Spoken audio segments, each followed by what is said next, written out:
கர்நாடக அரசை கண்டித்து தமிழகம் முழுவதும் முழு அடைப்பு போராட்டம் நடைபெற்று வருகிறது. இதனையொட்டி தமிழக கர்நாடக எல்லைகளில் பலத்த பாதுகாப்பு போடப்பட்டு கண்காணிப்பும் தீவிரப்படுத்தப்பட்டிருக்கிறது. இது தொடர்பாகவும் பேருந்துகள் இயக்கப்படுகிறதா, பொதுமக்களின் இயல்பு வாழ்க்கையில் தேக்கம் ஏற்பட்டிருக்கிறதா என்பது குறித்தும் தமிழக கர்நாடக எல்லையான அத்திப்பள்ளியில் உள்ள நமது செய்தியாளர் பழனிவேலிடம் கூடுதல் விவரங்களை கேட்டறியலாம். பழனிவேல், தற்போதைய கள நிலவரம் என்ன?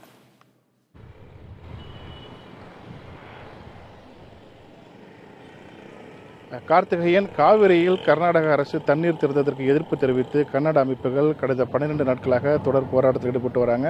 கர்நாடக மாநிலத்தில் பல இடங்களில் வன்முறை சம்பவங்கள் நடைபெற்றது. இதன் தொடர்ச்சியாக தமிழகத்திலிருந்து கர்நாடகா செல்லக்கூடிய போக்குவரத்தான பேருந்து வசதிகள் கடந்த 12 நாட்களாக நிறுத்தப்பட்டு இருக்கிறது. இதனால் பொதுமக்கள் மிகுந்த சிரமத்துக்கு இருக்காங்க. நாம் இப்போ இருக்கக்கூடிய பகுதி தான் பார்த்தோன்னு சொன்னீங்கன்னா அத்திப்பள்ளி, கர்நாடகா மாநில எல்லை பகுதியாகும் இந்த அத்திப்பள்ளி என்கிற பகுதி. இந்த பகுதி எப்பயுமே ஆயிரக்கணக்கான லாரிகளும் கார்களும் செல்லக்கூடிய இந்த சாலையானது தற்பொழுது போக்குவரத்தின்றி வெறிச்சோடி காணப்படுகிறது.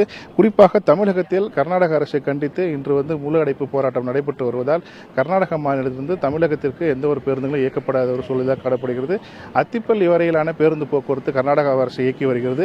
அத்திப்பள்ளியிலிருந்து இறங்கி கர்நாடகத்தில் இருக்கக்கூடிய மக்கள் தமிழகத்துக்கு வருவதற்காக 2 கிலோமீட்டர் கடந்து அங்கிருந்து நடைபாதையாக தமிழக எல்லையான ஜோச்சிவாடியில் அங்கிருந்து தமிழக அரசு பேருந்தை பிடித்து தமிழகத்துக்குள் வரக்கூடிய நிலை காணப்படுகிறது.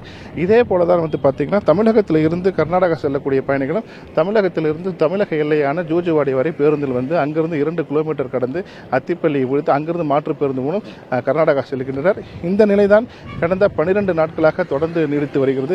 தற்பொழுது தமிழகத்தில் முழு அடைப்பு போராட்டம் நடைபெற்று வரும் காரணத்தினால் பார்த்தீங்கன்னா கர்நாடக மாநில பலத்த போலீஸ் பாதுகாப்பு போடப்பட்டிருக்கு. இப்போ நம்ம இருக்கக்கூடிய பகுதி தான் கர்நாடகா அத்திப்பள்ளி இருக்கிற பகுதி. இந்த மாநில எல்லையில் எல்லை பாதுகாப்பு படை மற்றும் சிஆர்பி போலீஸில் 300க்கும் மேற்பட்ட போலீஸார் இதுக்கு பாதுகாப்பு படையில் போடப்பட்டிருக்காங்க. அவங்க துப்பாக்கி ஏந்திய போலீஸார் தற்பொழுது பாதுகாப்பு படையில் தொடர்ந்து ஈடுபட்டிருக்காங்க.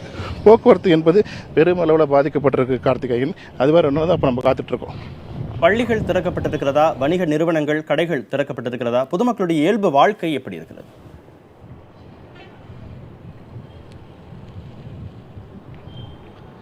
தமிழகத்தில் நடைபெறக்கூடிய பந்தின் காரணமாக இயல்பு வாழ்க்கை என்பது பெருமளவில் பாதிக்கப்பட்டிருக்கு. அரசு பாதுகாப்புடன் பேருந்துகளை இயக்கினாலும் அரசு அலுவலகங்கள் திறந்திருக்கிறது. ஆனால் பேருந்துகள் குறைந்த அளவில் இயக்கப்பட்டிருக்கிறது. பள்ளிகள் திறந்திருக்கிற நிலையில் ஆனால் மாணவர்களுடைய எண்ணிக்கை என்பது மிக குறைவாக இருக்கிறது.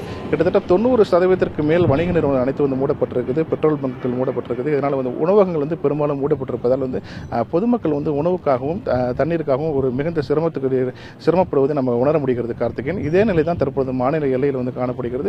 இரு மாநில எல்லையும் தற்பொழுது அதாவது பொதுமக்களின் எண்ணிக்கை மிக மிக குறைந்து வெறிச்சோடி இருக்கக்கூடிய நிலை தான் நம்ம காணப்பட்டிருக்கோம் கார்த்திகேயன்.